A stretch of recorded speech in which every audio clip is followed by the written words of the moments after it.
Hello and welcome to the Watch News channel. I'm Nick and today we're going to be doing a little video about watches I'm interested in that I'm looking at on Aliexpress. A few watches I'm thinking about picking up, and it'd be great if you could let me know in the comments which ones you think would be some good choices.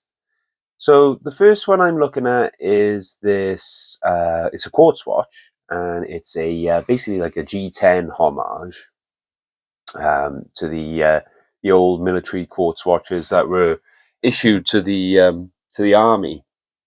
So you got a DLC one and a brushed stainless steel one. Now, something that caught my eye, and which is one of the reasons why I think this is one of the watches I'm going to have to get. If the size of a man's watch is inversely proportional to the size of his wearers of the Cooper Pathfinder are probably packing the kind of tackle you would normally find swinging between the hind legs of a Grand National winner. Now, if that's not a sales pitch, I don't know what is. So you've got a MIYOTA 2035 power in this, which gives about 4 years of battery life. This is according to the specifications on the AliExpress page. It's 316 L fine stainless steel. It's matte sandblasted. You've got a screw down crown, screw down case back, 38mm, 45 lug to lug, 10mm thick, including the crystal and case back, 20mm lug width. And there's a mineral crystal though on this, mineral reinforced crystal, so you're not getting sapphire for the price. It's about was it $64.80. It's about £58.94, I think, something like that with exchange. But it looks all right, and if you've been after a G10, like I have been, I've been looking for the Berthier one, but I just haven't been able to find one for a decent price. They've all been, in the good couple of hundreds. I'm just not willing to pay that. I think the cheapest I've seen one is like 300, so, but yeah, so if you were after one of those, I mean, it's quartz, yes, it's mineral, but otherwise the specs are okay, and it looks okay. Okay, next up we've got a, which I think is another interesting one now, is it's a glass shoot homage, but it's from Tactical Frog, and they've put Tactical Frog on the dial in a nice font, and I'm just finding it. I don't know. Do you want a dressy looking sports watch with Tactical Frog on the dial? I don't know, but it looks all right though. The actual watch itself looks good. Again, we've got a VK64 chronograph movement power in this one from Seiko. 316L stainless steel. This is sapphire crystal. You've got 100 meters water resistance. It's 12mm thick. Looks pretty good, I think. And this is coming from the Heimdallr watch store, and you're going to be paying $138, $139, $118, £119. Yeah, it looks all right. I'm quite keen on the grey dial. Yeah, it'll be an interesting one. Right, now next up we've got a Berny, yes. Now the reason why I put this on here, because it's a sandwich dial, and it's a bit more expensive than what we've been seeing from Berny, but they've got a really nice red coloured one, and I've been after a red dial watch. It's one of the reasons I've been looking at it. The specs aren't too bad either. We've got, it's 13mm thick with a 38mm case. The shape of the case, though, is going to make it weigh differently again. It's got sapphire crystal, 50 meters of water resistance, MIYOTA 8217. So, we're not looking at some great figures here, but I don't know. I just quite like the look of it with that sandwich dial. We got $140. So you're looking at about £123. It's not the worst watch, but yeah, the specs don't shout out to me. I just like the look of it. And I like that red dial. And they've got a few different options there. We'll see. So next up, we've got something called the Sea-gul Flywheel Legend, which is a bit of an interesting one. Now, this is a proper Sea-gul watch, Sea-gull. and it's on here for a really good price. You got $146 from the Sea-gul official store, about £125. So this one's got a sapphire crystal 39mm case. It's it doesn't say it's 316L stainless steel, just says stainless steel, but it's got 50 meters water resistance. This is like a more dress watch. Well, I mean, you know, looking at it, you can see that, but it's an interesting one, isn't it? You got that flywheel there at the bottom of the dial. You got power reserve indicator, and you got the date on the other side. It's an interesting dial. I think it's just an interesting watch. Like the hands aren't firmly blued. You can see that they're painted blue. At this price from Sea-gul, you know, it's unlikely you're going to get firmly blued hands. But it's an interesting one, isn't it? You know, I think it's a very interesting one for the price. I don't know if it's really my style, but I'm tempted by it just because it's just so different. Oh, it does say it's 316L actually. It says lower down there. Oh, and there we go. Oh yeah, you can see that's painted blue, isn't it? There's no way that's firmly blue by the look of it there. But yeah, again, it's another interesting one and a bit different. Bit busy, decent. I don't know. We'll see on that one. Again, there's another. You know, let me know what you think. So now we've got a bronze watch. Also, again, I've been after a bronze. I used to have a couple of bronze watches, but sold them all. So I'm looking for one again. And we've got here a Steeldive SD1949S, 42mm case with an internal rotating bezel. And it looks all right. You know, it's a diver. It's coming from the Steeldive Marine Engineer store here. Getting you $143, about £126. And yeah, I think this is a nice looking one. It's powered by an NH35, 42mm case, got 200 meters water resistance, so you know, proper diver. Well, suggested water resistance. You got decent looking loom on here, decently engraved case back, nicely engraved crown. The hands look good. You know, it looks all well proportioned. Yeah, I think this is a nice looking one. Looks like it's got some decent AR under there.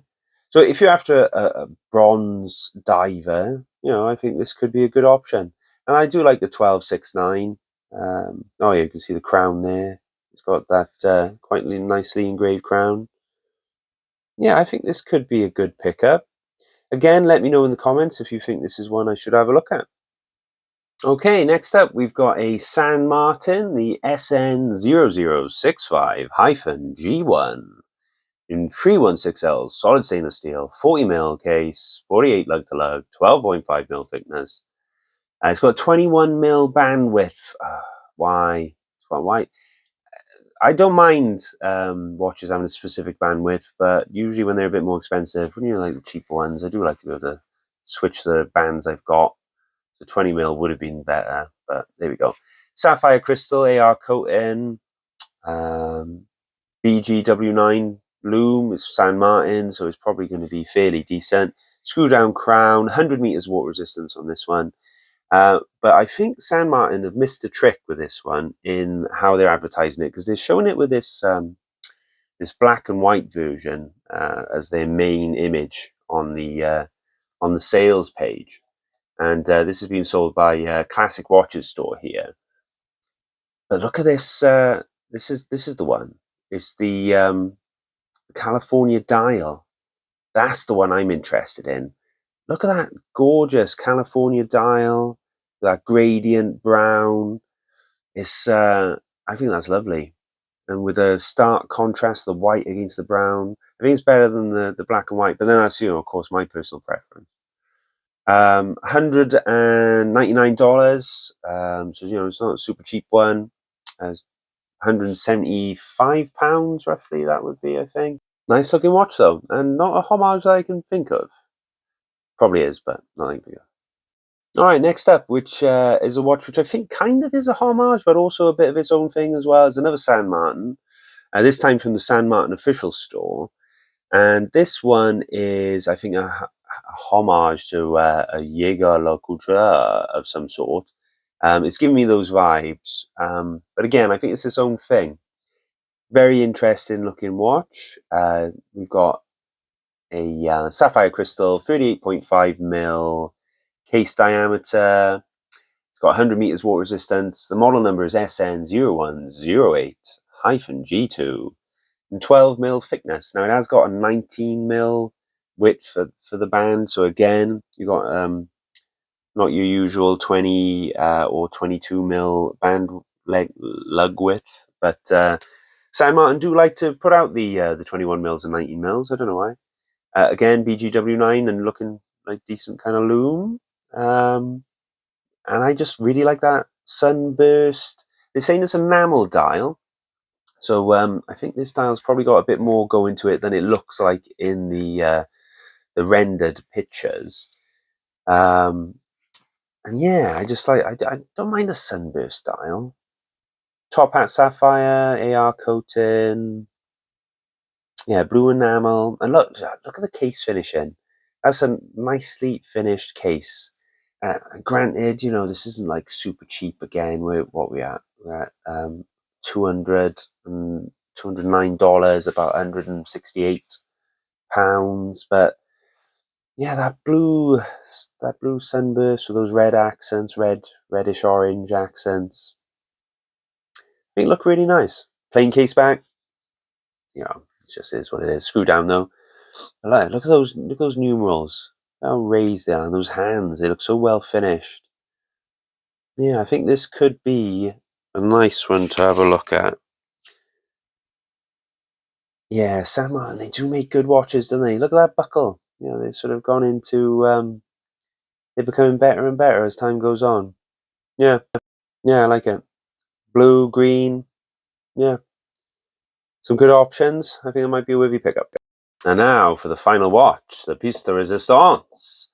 No, it's not a Jacob&Co. It's a homage to a Jacob&Co. It's a Pindu design, tourbillon, Astronomia Quartz. I don't think they've given it an actual name, but it's 20mm thick. That's right, you heard me, 20mm thick. It is a Jacob&Co homage, you know, it's going to be thick. It's got 22mm bandwidth, sapphire crystal. Oh, it has got a name. It's a P6532. It says it's shock resistant. It's got luminous hands. 50 meters water resistance. Come on, really? Is it? Stainless steel. Doesn't say it's 316L, but it says stainless steel. It's quartz. Another interesting one about this is that if you order, the one I like the most is that they've got to set the time for you. You cannot set the time afterwards. I don't quite understand that. But yeah, it's nice, but it also looks very cheap. It's not Jacob&Co levels of finishing, so you're not getting that for your $162, about £159, £160. But it's an interesting one, and I wanted to put on here just because it caught my eye. I just liked it. I don't think I'll be getting this one, but yeah, it looks good. Well, no, it looks interesting. No, well, thanks for that, guys. So yeah, there's a few watches I'm interested in. If you could let me know in the comments which ones you think would be a good idea for me to pick up. I've got to buy these watches myself. I don't get them on loan. I don't get any kickbacks. I don't. I'm not affiliated with any stores. So yeah, I'll probably want to be picking up one of these. There is another watch I'm going to be picking up because I want to do a comparison video. But I haven't put it on this list because I'm going to be getting that anyway. And sorry, there hasn't been many videos coming out. I've had a lot on. My father's body finally got released from the coroner's office, and we had the funeral not too long ago. So yeah, I'm only sort of just getting back into it. So I hope you guys will stay with me and like and subscribe to get more videos coming out of my channel. There is a list of all these watches in the description for the video with affiliate links. So if you want to purchase them based on what you've seen here, go ahead. If you want to grab that Pindu, drop me a line at the watchtrove@gmail.com with some pictures. I'd love to see it. All right, cheers, guys. Thanks for joining me. See you next time.